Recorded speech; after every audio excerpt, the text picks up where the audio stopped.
It's cold, it's snowing, and it's foggy outside, and I have no clue how Santa's going to deliver Christmas presents. If only there was someone to guide a sleigh. Can we be friends? No, you red tomato-nosed reindeer. Okay. It's too snowy outside. What shall I ever do? I think I know a reindeer that could help you. Well, where is she? Will you guide my sleigh tonight? Of course I will. And that night, Rudolph saved Christmas. The end.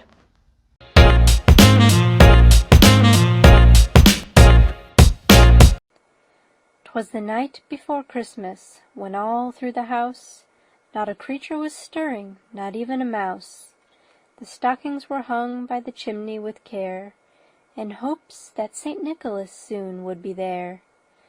The children were nestled all snug in their beds, when out on the lawn there arose such a clatter, I sprang from my bed to see what was the matter. Away to the window I flew like a flash, tore open the shutters and threw up the sash. The moon on the breast of the new-fallen snow gave the lustre of midday to objects below, when what to my wondering eyes should appear but a miniature sleigh and 8 tiny reindeer, with a little old driver so lively and quick, I knew in a moment it must be Saint Nick. More rapid than eagles his coursers they came, and he whistled and shouted and called them by name. Now Dasher, now Dancer, now Prancer and Vixen, on Comet, on Cupid, on Donder and Blitzen, to the top of the porch, to the top of the wall, now dash away, dash away, dash away all. So up to the housetop the coursers they flew, with the sleigh full of toys, and St. Nicholas too. And then in a twinkling I heard on the roof the prancing and pawing of each little hoof. As I drew in my head and was turning around, down the chimney St. Nicholas came with a bound. He was dressed all in fur from his head to his foot, and his clothes were all tarnished with ashes and soot. A bundle of toys he had flung on his back, and he looked like a peddler just opening his pack. He was chubby and plump, a right jolly old elf, and I laughed when I saw him, in spite of myself. A wink of his eye and a twist of his head soon gave me to know I had nothing to dread. He spoke not a word, but went straight to his work, and filled all the stockings, then turned with a jerk, and laying his finger aside of his nose, and giving a nod, up the chimney he rose. He sprang to his sleigh, to his team gave a whistle, and away they all flew like the down of a thistle. But I heard him exclaim, ere he drove out of sight, "Happy Christmas to all, and to all a good night."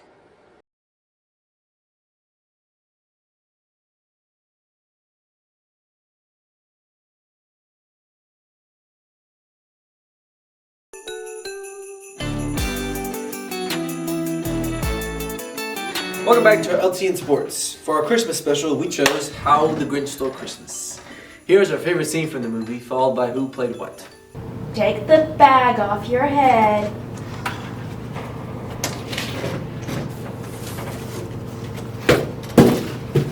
Move the book.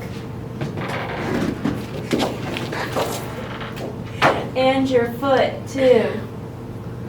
Look at that hack job.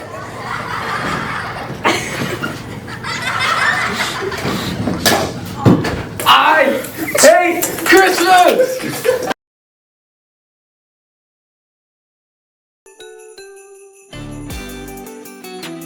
Now, on to question of the week.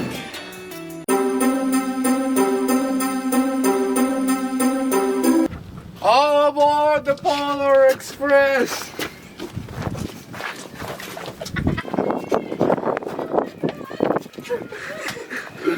Ticket, please. This round, if it's a teacher, can we just put their title and their name? No, bear in mind.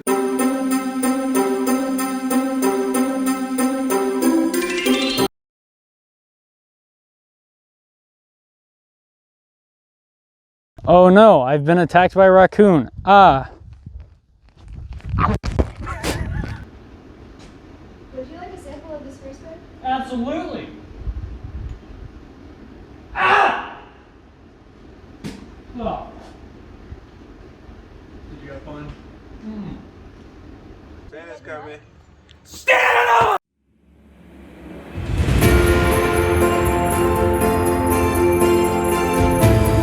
Kevin. Give this to Kevin. Give this to Kevin.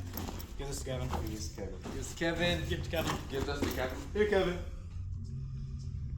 Kevin's not here. Kevin's not here. He ain't here. Kevin's not here. Kevin's not here. Kevin ain't here. Kevin's not here. Kevin's not here. What? What?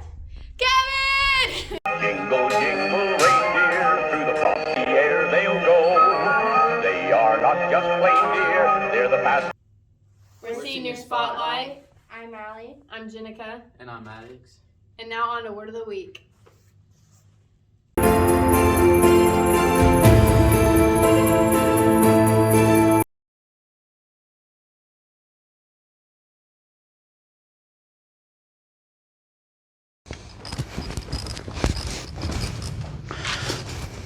Mr. Lowe! Mr. Lowe!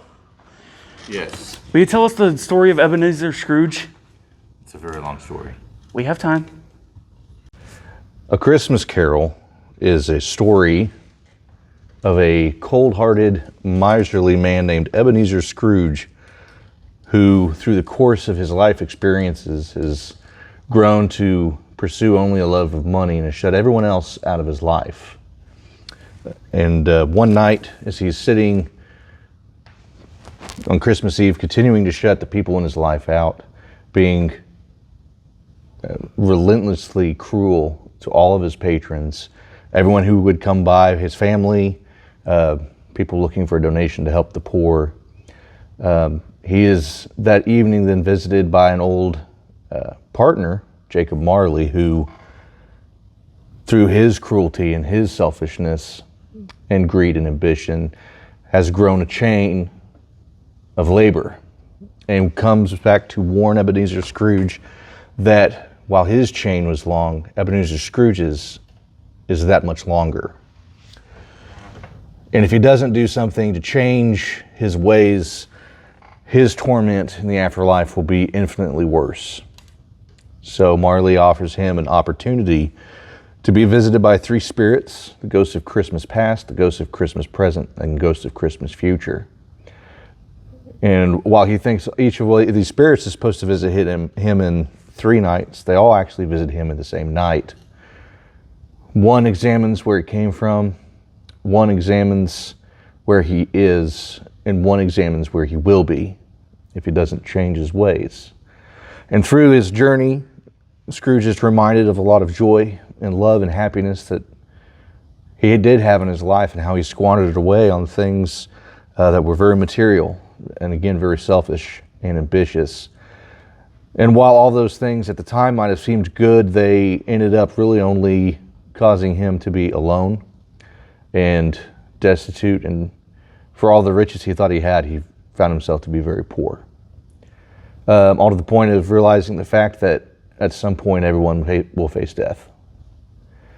So then he was tasked with the question of what kind of life does he want to leave when he does die.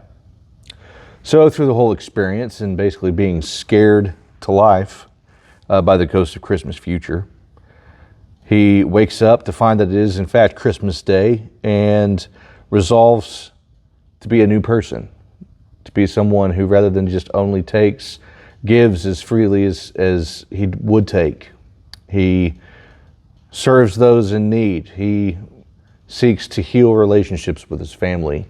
And not only does he do all of this on Christmas Day, but he does it every day thereafter and builds these relationships and becomes like an uncle or a father and really invests in the things that matter.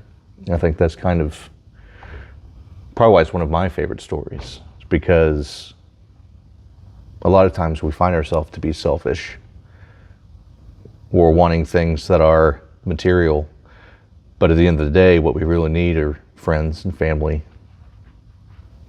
So that's Christmas Carol.